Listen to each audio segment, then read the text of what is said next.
Снегот го затрупа Маврово. Жителите, но и оние кои дошле во своите викендици, наместо да се одморат, се фатија за работа.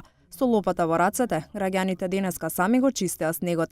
Велат останале без вода и храна. Не може да појдат до продавница ниту до ски центарот, бидејќи локалните патишта не се исчистени. Се жалат дека надлежните не си ја вршат својата работа.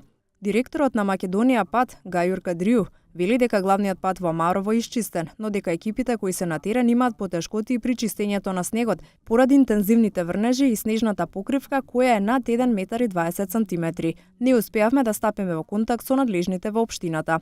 Од ДУХМР пак најавија дека врнежите од снег од попладне ќе се засилуваат, особено во западните и северните делови на Македонија. Во овие делови на земјата снежната покривка дополнително ќе се зголеми за 10 до 20 сантиметри, а на планините и повеќе од 20 сантиметри снег. Максималната температура ќе достигне од -2 до 3 степени.